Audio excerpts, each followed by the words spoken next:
हाँ, hello students, good morning everybody.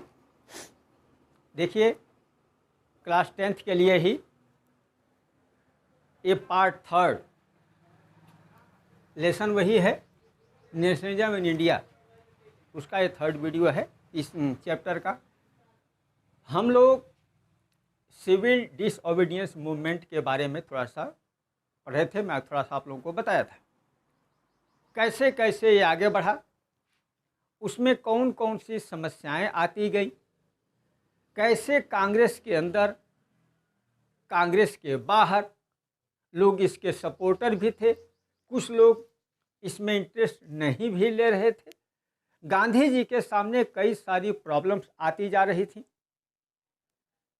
जैसे मोहम्मद अली जिन्ना के साथ अलग प्रॉब्लम थी, शुरू में डॉक्टर अंबेडकर के साथ अलग प्रॉब्लम थी, लेकिन फिर भी उसके बाद भी पूरे देश में हम कह सकते हैं कि चाहे वो किसी भी वर्ग के लोग रहे हों, चाहे वो इंडस्ट्रियलिस्ट रहे हों, चाहे वो काम करने वाले मजदूर रहे हों, चाहे बड़े बड़े पाटीदार जाट, ये बड़े बड़े कृषि करने वाले लोग रहे हों, रिच पीपल एग्रीकल्चर के, या उसमें काम करने वाले मजदूर और गरीब पीजेंट रहे हों, चाहे वो जंगल के लोग रहे हों जो जंगल की चीज़ों पर आधारित हों वो रहे हों, चाहे प्लांटेशन वाले लोग रहे हों, लोगों का सपोर्ट गांधी जी के आंदोलन को मिलता था।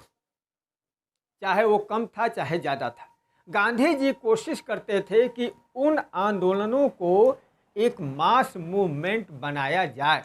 ये गांधी जी की कोशिश शुरू से ही रही है। अब हम लोग थोड़ा सा उसके आगे का पढ़ेंगे। सेंस ऑफ कलेक्टिव बिलोंगिंग्स, लोगों के अंदर एक ऐसी भावना कैसे आती है कि सामूहिक रूप से हम इस काम को करें या सामूहिक रूप से इससे जुड़ें। ये बात इसी के संदर्भ में हो रही है, नेशनलिज्म। तो नेशनलिज्म की जो भावना है, ये लोगों के अंदर एक साथ काम करने को प्रेरित करने वाली भावना है। एक सेंस है जो उसमें यूनिटी को, उन लोगों में यूनिटी को डिस्कवर करती है। लोग किसी न किसी वजह से एक साथ जुड़ते हैं। सेंस ऑफ कलेक्टिव बिलोंगिंग्स होती है, सामूहिक रूप से जुड़ना, यही है सेंस ऑफ कलेक्टिव बिलोंगिंग। अब इसके लिए हमारे देश में अगर कहा जाए तो बहुत सारी चीज़ें हैं एक साथ जुड़ने की। देखिए, हमारे यहाँ डाइवर्सिटी बहुत ज़्यादा है, रीजनल डाइवर्सिटी है और लिंगुअल डाइवर्सिटी है, खान पान में, पहनावे में, रहन सहन में, कल्चर, बहुत सारी डाइवर्सिटीज़ हैं। लेकिन इसके बाद भी, इतनी डाइवर्सिटीज़ के बाद भी सब लोगों ने फ्रीडम स्ट्रगल में एक साथ पार्टिसिपेट किया था। ये एक यूनिटी की बात थी कि यहाँ सब लोग एक साथ जुड़ रहे थे, पार्टिसिपेट कर रहे थे। उसके बाद बहुत सी ऐसी चीज़ें थी, जैसे कल्चरल चीज़ें, और बहुत सी चीज़ें जो हैं जैसे कि इंडिया की हिस्ट्री, हम लोग का पुराना इतिहास, और उसके बाद हम लोगों के फिक्शन, फोकलोर्स, फोक टेल्स, ये फोकलोर्स, फोक टेल्स बोलते हैं, जो लोक कथाएँ होती हैं, लोक गान, लोकगीत होते हैं। ये क्षेत्रीय भाषाओं में सब अलग अलग होते हैं। और कुछ ऐसी चीज़ें हैं जो सिंबल्स हैं, इनके साथ कुछ ऐसे सिंबल हैं जिन्होंने लोगों को एक साथ जुड़ने का एक बनाया, एक तरीका बनाया, जिसकी वजह से लोग एक साथ जुड़े और उनके अंदर नेशनलिज्म की भावना आई। मैं इमेजेस की भी बात करूंगा। जहां तक इमेजेस की बात है तो भारत माता को सबसे पहले प्रस्तुत किया गया वंदे मातरम के रूप में बंकिम चंद्र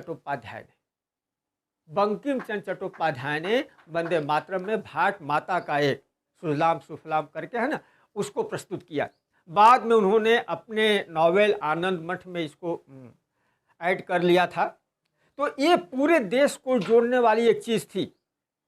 जहाँ जहाँ भी लोग होते थे क्रांतिकारी और ये लोग, तो वंदे मातरम जरूर गाते थे। ये उनके लिए एक सिंबल था, उनको आपस में जोड़ने का एक भावना थी। और ये जो फिगर थी वंदे मातरम की, बिल्कुल काम, कंपोज, डिवाइन और स्पिरिचुअल भावना थी। ये सब लोगों को एक साथ जोड़ती थी। उसके बाद मैंने अभी फोक टेल्स की बात की, तो रविन्द्रनाथ टैगोर की अगर बात करें, रविन्द्रनाथ टैगोर तो देश के कोने कोने से जाके इसको इकट्ठा करते थे। किन किन क्षेत्रों की कौन कौन सी कहानियां हैं, कैसे कैसे गीत, देखिए हर क्षेत्र में कुछ स्पेस। आप बुंदेलखंड में जाए, वहाँ के फोक टेल्स, फोक लोर्स अलग अलग हैं।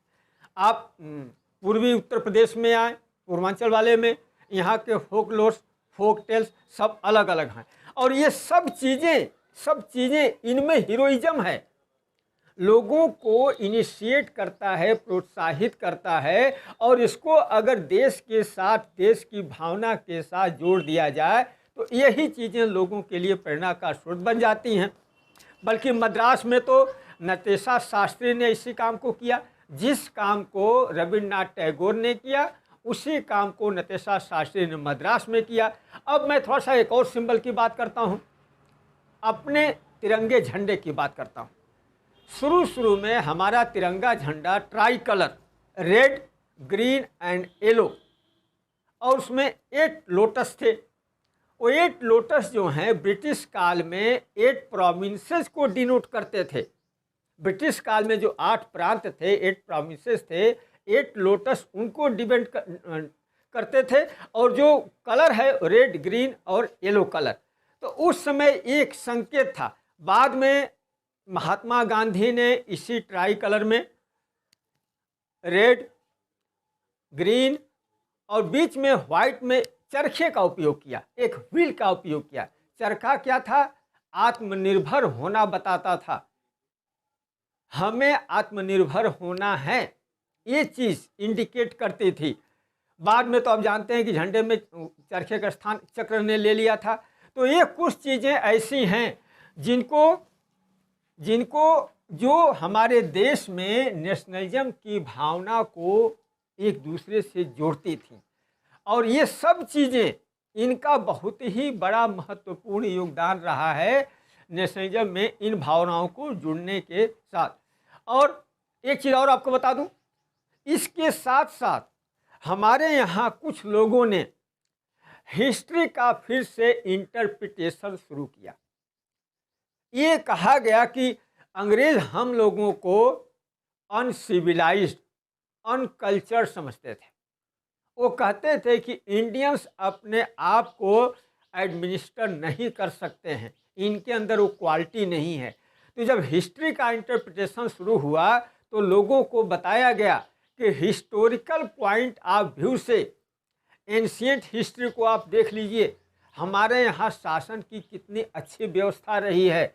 हमारे यहाँ कुछ राजा, कुछ हीरोज, एक्टिव हीरोज, जिसमें राणा प्रताप, शिवाजी, इनके पहले के लोगों को लिया जाए, यहाँ की पोरस वगैरह को लिया जाए, तो ये हमारे लिए एक हीरो की तरह थे जो कि प्रेरणा देते थे।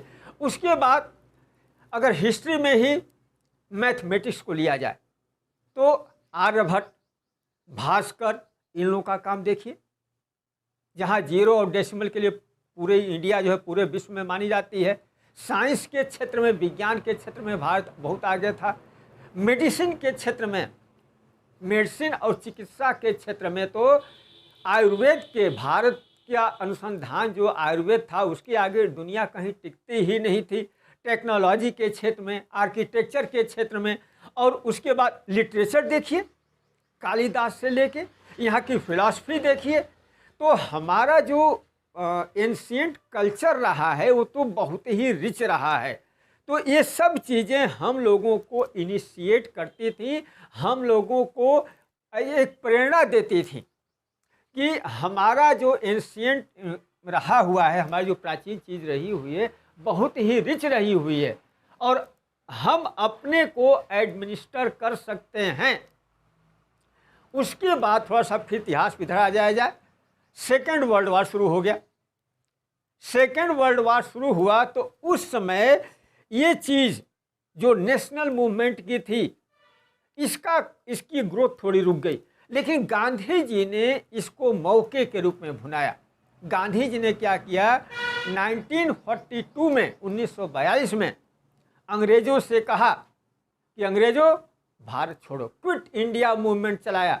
उन्होंने लोगों से कहा कि अब अंग्रेजों का कोई भी कोऑपरेशन नहीं करना है, इनकी कोई हेल्प नहीं करनी है। हालांकि अंग्रेज चाहते थे कि फर्स्ट वर्ल्ड वार की तरह इस वर्ल्ड वार में भी इंडिया के लोग, यहाँ कई लोगों को ज़बरदस्ती भेजा भी गया, उन्होंने वादा भी किया कि इसके बाद हम देश को इंडिपेंडेंट कर देंगे, लेकिन कोई उनकी बात मानने को तैयार नहीं था कि वो अपनी बातों से फर्स्ट वर्ल्ड वार में मुकर चुके थे। रिप्रेसिव मेजर अपनाया गया था। आप लोग को पता होगा, पीछे आप सब लोग पढ़े ही हैं कितना repressive measure first world war के बाद अपनाया गया था, इसलिए किसी को उनके ऊपर विश्वास नहीं था। 1942 में गांधी जी ने क्विट इंडिया मूवमेंट चलाया और गांधी जी ने कांग्रेस ने 14 जुलाई 1942 को ये प्रस्ताव पास किया। वर्धा वाले सत्र में ये पास किया गया 14 जुलाई 1942 को। उसके बाद 8 अगस्त को तय किया गया। पूरे देश में चारों तरफ लोगों ने अंग्रेजों के खिलाफ नारेबाजी शुरू कर दी। हड़ताल, धरना प्रदर्शन, प्रोसेसन, स्ट्राइक्स, तोड़ फोड़ सब कुछ शुरू हो गया। गांधी जी ने कह दिया अंग्रेजों को, अंग्रेजों भारत छोड़ो, अब तुम यहाँ नहीं रह पाओगे। और गांधी जी ने हिंदुस्तानियों को क्या कहा, नाउ डू और डाई, अब यही मौका है, करो या मरो, जो करना है करो। मैं बता दूं, उस समय तक सुभाष चंद्र बोस देश से बाहर जा चुके थे। सेकेंड वर्ल्ड वार में सुभाष चंद्र बोस चाहते थे कि जर्मनी, जापान जो अंग्रेजों के खिलाफ हैं, इनकी सहायता लेके अंग्रेजों को यहाँ से भगाया जाए। उनका रास्ता थोड़ा दूसरा बन पड़ा था, लेकिन वो भी था देश को स्वतंत्र कराने के लिए ही। उस समय सुभाष चंद्र बोस ने गांधी जी को कहा था, सुभाष चंद्र बोस ने ही गांधी जी को बापू कहा था बापू, अगर मैं जानता कि देश के अंदर रह के लोगों को इतना ज़्यादा अंग्रेज़ों के खिलाफ खड़ा किया जा सकता है, इतना बड़ा एजिटेशन हो सकता है, तो मैं इंडिया कभी नहीं छोड़ता। उसके बाद जब सेकेंड वर्ल्ड वार ख़त्म हुआ, फिर सारी चीज़ें जानते हैं कि साथ स्वतंत्रता की एक लाइन बन गई। उसके पहले क्रिप्स मिशन भी फ्लॉप हो चुका था, लोगों का विश्वास रह ही नहीं चुका था। मैं एक चीज़ और बता दूं, इन आंदोलनों के साथ कुछ और लोग भी हैं जिनका नाम हमें नहीं भूलना चाहिए। ये नहीं कि सिर्फ गांधी जी, पंडित नेहरू और सुभाष चंद्र बोस यही 2-4 लोग जाने माने थे। जयप्रकाश नारायण बहुत ही एक्टिव थे, अरुणा आसफ अली, डॉक्टर राम मनोहर लोहिया और मतंगिनी हजीरा भी थी जो बंगाल से थी, बंगाली थी, और कौमुक लता बरुआ जो आसाम से थी, और उसके बाद रमा देवी जो कि उड़ीसा से थी। मतलब उस आंदोलनों में इन महिलाओं और इन लोगों का भी, ऐसे बहुत से लोग हैं, सैकड़ों लोग हैं जिनका सभी का यहाँ नाम नहीं गिनाया जा सकता, लेकिन इन सभी लोगों का देश को स्वतंत्र कराने में बहुत बड़ा योगदान रहा है। अब मैं देखिए, इस बुक में, इस चैप्टर में लगभग इतना ही है, क्विट इंडिया मूवमेंट तक ही है। स्वतंत्रता की बात वो किसी और आगे है, वहाँ तक क्या नहीं है। मैं एक चीज़ और बता दूं, खास तौर से क्लास 10th के पॉइंट ऑफ व्यू से आप लोगों को साउथ अफ्रीका से गांधी जी का लौटना, रौलट एक्ट, 1919 का Jallianwala Bagh massacre, non cooperation movement, Swaraj आंदोलन, 1929 का लाहौर सेशन, पूर्ण स्वराज्य की मांग, उसके बाद है सिविल डिसोबीडियंस वाला आंदोलन, साल्ट मूवमेंट। उसके बाद ये 1942 का मूवमेंट, क्विट इंडिया मूवमेंट। ये सब चीज़ें बड़ी इम्पॉर्टेंट हैं, और इस बीच में कुछ चीज़ें ऐसी रह गई हैं जिन्हें आपको खुद तैयारी और कर लेनी चाहिए। किन किन ग्रुप्स ने इसमें पार्टिसिपेट किया और उन ग्रुप्स की अपनी अपनी आकांक्षाएं क्या थीं। जैसे जंगल में रहने वाले लोग, वो लोग स्वराज को किसी और अर्थ में लेते थे। नील की खेती करने वाले लोग या प्लांटेशन वाले लोग स्वराज को किसी और अर्थ में लेते थे। बड़े बड़े इंडस्ट्रीज जी.डी. बिरला वगैरह थे, पुरुषोत्तम दास जी थे, ये लोग स्वराज को किसी और अर्थ में लेते थे। चाहे स्वराज का मतलब कोई कुछ भी निकाले, लेकिन इन सभी चीज़ों का हम कह सकते हैं कि 1919 से लेके 1942-45 अप टू इंडिपेंडेंस, ये पूरा गांधीयन एरा कहलाता है, गांधी का युग कहलाता है, क्योंकि इसमें सबसे बड़ा योगदान गांधी जी का ही रहा है। कुछ लोग गांधी और सुभाष चंद्र बोस में थोड़ा सा लोग डिफरेंस दिखाते हैं, लेकिन दोनों एक ही पार्टी के थे। दोनों की नीतियां थोड़ी सी अलग थी, लेकिन दोनों का उद्देश्य एक ही था। एक थोड़े शांत तरीके से चलने वाले, एक थोड़ा सा एग्रेसिव मूड के, लेकिन दोनों एक ही थे, दोनों एक साथ थे। मैं बता दूं 1937-38 में तो सुभाष चंद्र बोस कांग्रेस के 2 बार अध्यक्ष भी बने थे। एक बार तो गांधी जी के नहीं चाहने के बाद भी बने थे, बाद में गांधी जी को रिजाइन भी कर दिए थे। लेकिन सभी लोगों का, चाहे हम रिवोल्यूशनरीज की बात करें, चाहे इन लोगों की बात करें, सभी का एम, सभी का उद्देश्य एक ही था कि अंग्रेजों को भारत से भगाया जाए और स्वतंत्रता प्राप्त की जाए, हमें इंडिपेंडेंस मिले। इस चैप्टर को आप लोग बहुत सही तरीके से तैयार कर लेना, बहुत महत्वपूर्ण है। क्लास 10th के एग्जाम में इसमें से कई सारे क्वेश्चन पूछे जाते हैं। ठीक है, आज इतना ही। Thank you everybody.